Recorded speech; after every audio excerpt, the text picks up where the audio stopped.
Hello, मकर संक्रांतीच्या special ह्या भागामध्ये आज आपण शिकणार आहोत तिळगुळाची गोड गोड पोळी.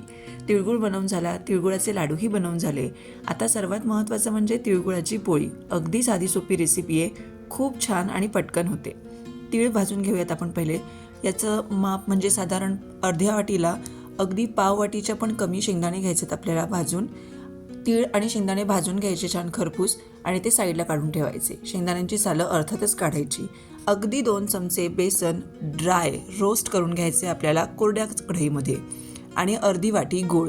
तर हे आहे याचं माप. हे सगळं मिक्सरमध्ये एकत्र छान वाटून घ्यायचं. अगदी बारीक केलं तरी चालेल किंवा जाडसर ठेवलं तरी पण चालेल. आणि हे सारण छान 8 दिवस टिकतं बरं का. आता आपण करूयात आपला पिठाचा गोळा तयार. गव्हाचं पीठ घेतलं इथे मी 1 वाटी. त्याला आपण टाकायचं आहे 2 ते 3 चमचे बेसन. चवीपुरतं थोडंसं मीठ टाकूयात आणि इथे मी टाकलं आहे गरम तुपाचं मोहन. तुम्हाला जर का नको असेल तर तुम्ही तेलाचंही टाकू शकता. छान पाणी टाकून मस्त मऊसर उंडा तयार करून घ्यायचा याचा. आणि हे आपलं सारण. चला आता पोळी करायला सुरुवात करूयात. छोटे छोटे 2 गोळे तयार करून घेतलेत मी आणि याच्या 2 पाऱ्या आपण लाटून घ्यायच्या आहेत. मी या व्हिडिओमध्ये तुम्हाला 2 पाऱ्याची आणि 1 पाऱ्याची अशा दोन्ही पोळ्या दाखवत आहे. सगळ्यात अगोदर आपण ही 2 पाऱ्या असलेली पोळी बनवूयात. छोट्या छोट्या 2 पुरी जसं लाटतो तशा छोट्या छोट्या 2 पुऱ्या लाटून घ्यायच्या. सारण भरायचं त्याच्यावरती आणि काठं छानपैकी असे पॅक करायचे त्याचे.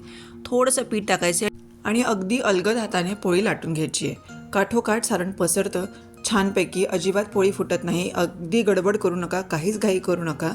छान तवा तापवून घ्यायचा आणि असं उलटपलट करून तूप लावून दोन्ही बाजूनी खरपूस आपली पोळी छान भाजून घ्यायची. मस्त टम्म फुगते. आता 1 पारीची बघूयात. पोळीचा छोटासा गोळा तयार करायचा.